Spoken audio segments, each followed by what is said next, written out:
explain what an NFT is? Well, it's a non-fungible token. Non-fungible. Yes. Do you got NFTs? Wait, you got some, don't you? Yeah, I got some NFTs. I got my mind on my money and my money on my NFTs. I built a whole metaverse called, you know what I'm saying, the Sandbox. Flexing on them. Check this out. Hey, get him, dog. Get him, dog.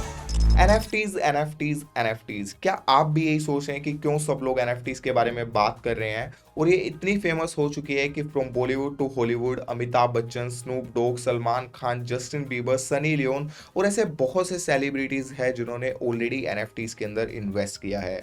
और तो और NFTs की hype इतनी ज़्यादा increase हो चुकी है कि last month NFT trading volume 45,000 crore से भी ज़्यादा थी। अब आप सोचिए कि ये बंदर भालू जैसे दिखने वाले अजीब से आर्टवर्क को क्यों लोग लाखों करोड़ों में खरीद रहे हैं। इनफैक्ट जैक डोर्सी जो कि ट्विटर के फाउंडर है, उन्होंने अपनी फर्स्ट ट्वीट की NFT बनाकर उसे $3 मिलियन का सेल किया। इंडोनेशियन स्टूडेंट, उसने अपनी सेल्फीज की NFT बनाकर उसे $1 मिलियन का सेल कर दिया। और आज तक की सबसे महंगे बिकने वाली NFT की बात करें पाक दमर्स, तो वो $91 मिलियन यानी कि ऑलमोस्ट 700 करोड़ रुपीज में सेल हुई। तो अगर ये सब सुनने के बाद आप भी सोच रहे हैं कि कैसे आप NFTs के समुद्र में कूद कर यहाँ से लाखों कमा सकते हैं, तो ये वीडियो आपके लिए काफी ज्यादा हेल्पफुल रहने वाली है। इस वीडियो में हम आपको बताएंगे कि NFTs क्या है, ये कैसे वर्क करती है और NFTs का फ्यूचर कैसा होने वाला है। इनफैक्ट आपको इस चैनल के ऊपर NFT से रिलेटेड एक पूरी प्लेलिस्ट मिलने वाली है जहां पे हम आपको NFT मार्केट प्लेस, कैसे NFT मिंट करके आप खुद की NFT बनाकर उसे भी अच्छे प्राइसेस के ऊपर सेल कर सकते हैं, वो सब आपको बताने वाले हैं। तो अगर आप इस चैनल पे न्यू हैं तो make sure to subscribe and without wasting any more time let's begin.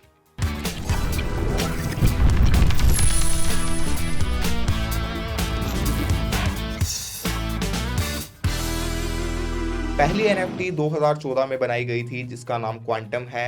Letter 2017 के अंदर क्रिप्टो किटीज की वजह से NFTs को और ज़्यादा हाइप मिली and in last year 2021 NFTs की मार्केट को इतनी ग्रोथ मिली कि people literally got crazy about NFTs। But है क्या ये NFT? NFT means non fungible token. अब नॉन फंजेबल टोकन्स को हम दो पार्ट के अंदर डिवाइड कर सकते हैं, नॉन फंजेबल एंड टोकन्स।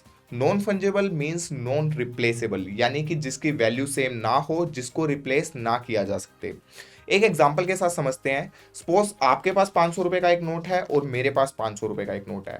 अगर मैं अपने वाला 500 रुपए का नोट आपको देता हूं और आपके वाला ले लेता हूं तो इट मीन्स ये फंजेबल है। फंजेबल क्यों है? क्योंकि इसको हम रिप्लेस कर सकते हैं, ये कोई यूनिक नहीं है। और ऐसे ही अगर मैं अपने वॉलेट से एक बिटकॉइन आपको ट्रांसफर करूं और आपके वॉलेट से एक बिटकॉइन आप मुझे ट्रांसफर करो तो ये भी फंजेबल है, यानी कि बिटकॉइन एक फंजेबल टोकन है क्योंकि इसकी वैल्यू के अंदर कोई डिफरेंस नहीं आया, दोनों की वैल्यू सेम है। बट सपोज कीजिए अगर इस 500 रुपए के नोट के ऊपर मैं सचिन तेंदुलकर के साइन करवा लेता हूं तो अब ये नॉन रिप्लेसेबल बन जाता है क्योंकि ये यूनिक हो गया है। ऐसा नोट आपको वापस नहीं मिलेगा, आपका नोट और मेरे नोट में डिफरेंस आ चुका है, तो इसे बोलेंगे नॉन फंजेबल। तो यहां से हमें इतना समझ में आता है कि नॉन फंजेबल जो है वो यूनिक है, वो नॉन रिप्लेसेबल है। अब आपको नॉन फंजेबल समझ में आ गया है, अब हम समझते हैं टोकन। अगर मैं आपको इजी वर्ड्स में समझाऊं तो टोकन का सिंपल सा मतलब है डिजिटल सर्टिफिकेट ऑफ ओनरशिप जो कि ब्लॉकचेन पे स्टोर्ड है। अब ये डिजिटल सर्टिफिकेट यानी कि टोकन्स फंजेबल भी हो सकते हैं, नॉन फंजेबल भी हो सकते हैं। फंजेबल के कुछ एग्जांपल्स हैं जैसे कि इथेरियम, बिटकॉइन या दूसरी क्रिप्टो करेंसीज जो कि यूनिक नहीं है, जो कि आपस में एक्सचेंज हो सकती है। अगर आपके पास एक बिटकॉइन है, मेरे पास एक बिटकॉइन है, तो वो हम एक्सचेंज कर सकते हैं। नॉन फंजेबल के कुछ एग्जांपल्स हैं NFTs, जैसे कि 5,000 10,000 NFTs होती है, वो सब एक दूसरे से यूनिक होती है, तो उसे बोलते हैं नॉन फंजेबल टोकन। और अगर हम सेम चीज अपने पुराने एग्जांपल से समझें तो 500 रुपए का वो नोट जिसको हम एक्सचेंज कर सकते हैं, अगर हम उसे ब्लॉकचेन पे ले आते हैं तो वो बनेगा फंजेबल टोकन। और वो 500 रुपए का नोट जिसके ऊपर सचिन तेंदुलकर के साइन है, जो कि यूनिक है, नॉन रिप्लेसेबल है, अगर हम उसे ब्लॉकचेन के ऊपर ले आते हैं तो वो बनेगा नॉन फंजेबल टोकन। अब इससे हमें ये समझ में आता है कि जो NFTs है वो यूनिक है, नॉन फंजेबल है एंड प्रूफ ऑफ ओनरशिप है। होपफुली अब आपको समझ में आ गया होगा कि NFT यानी कि नॉन फंजेबल टोकन्स क्या है। अब हम समझते हैं कि NFTs वर्क कैसे करती है। तो सपोज करो कि मैं एक अच्छा आर्टिस्ट हूं, जो कि मैं नहीं हूं, बट सपोज कि मैं 100 पेंटिंग्स बनाता हूं और उन पेंटिंग्स को NFT में कन्वर्ट करने के लिए मैं उसे ब्लॉकचेन के ऊपर टोकनाइज कर देता हूं, जिसे हम NFT मिंटिंग भी बोलते हैं, जो कि हम नेक्स्ट वीडियो के अंदर कवर करेंगे कि कैसे आप NFT मिंटिंग की हेल्प से अपने म्यूजिक, आर्टवर्क, कलेक्टिबल्स या इवन अपनी सेल्फीज को भी NFTs के अंदर कन्वर्ट कर सकते हो। अगर मैं चाहूँ तो मैं इस वीडियो की क्लिप को भी NFT के अंदर कन्वर्ट कर सकता हूँ क्योंकि ये यूनिक है। सो अब मेरी वो 100 यूनिक पेंटिंग्स NFT के अंदर कन्वर्ट हो गई है। लेकिन आप सोच रहे होंगे कि पेंटिंग्स को NFT में कन्वर्ट करने का क्या फायदा। तो इसका फायदा ये है कि जो अब मेरी पेंटिंग है उसके साथ टोकन ऐड हो चुका है, टोकन जो कि मैंने आपको पहले एक्सप्लेन किया था। इट मीन्स कि अब मैं पूरी दुनिया को दिखा सकता हूँ ब्लॉकचेन पे कि इस NFT या फिर इस आर्ट वर्क का जो ओनर है वो मैं हूँ। और अगर मैं अपने ओनरशिप राइट ट्रांसफर करता हूँ यानी कि इस NFT को सेल करता हूँ तो जो इसका बायर है वो उसका डिजिटली या फिजिकल रूप में कैसे भी यूज कर सकता है। आप ब्लॉकचेन के ऊपर सभी ट्रांजैक्शंस को ट्रैक कर सकते हो कि कौन NFT को बाय कर रहा है, कौन NFT को सेल कर रहा है, कौन इसका ओनर है। इवन जो क्रिएटर है यानी कि जिसने उस NFT को बनाया है उसको रॉयल्टीज भी मिलती है। रॉयल्टीज का मतलब है यानी कि आप जब भी बाय सेल करोगे उस NFT को उसका कुछ परसेंटेज 5 या 10% जो है वो उसके क्रिएटर को जाएगा। और इन्हीं रीजंस की वजह से लोग NFTs को इतना पसंद कर रहे हैं और NFTs की हाइप कॉन्टिन्यूसली इतनी ज्यादा इंक्रीज हो रही है। अभी NFTs पे रेगुलेटरी फ्रेमवर्क नहीं है बट इन फ्यूचर्स जब हमें और रेगुलेशंस देखने को मिलेगी तो NFT का यूज केस और ज्यादा इंक्रीज होगा।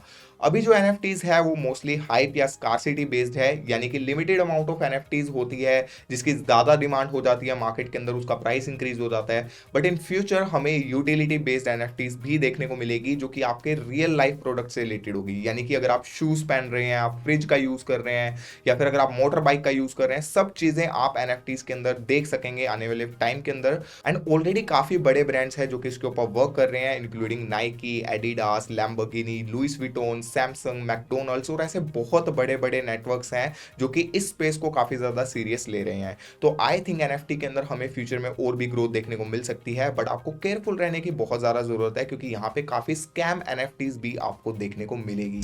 सो मैंने बहुत आसान तरीके से आपको NFTs के बारे में समझाने की कोशिश की है और उम्मीद करता हूं कि अभी तक आपको NFT का बेसिक कंसेप्ट समझ में आ गया होगा। अगर नहीं आया तो इस वीडियो को आप फिर से एक बार देख सकते हैं। वीडियो अच्छी लगी हो तो इस वीडियो को लाइक कीजिए, अगर चैनल पे न्यू है तो चैनल को सब्सक्राइब भी कर सकते हैं क्योंकि यहाँ पे आपको क्रिप्टो करेंसी से रिलेटेड काफी इंटरेस्टिंग कंटेंट देखने को मिलेगा। Finally thanks for watching this video. I will see you in the next.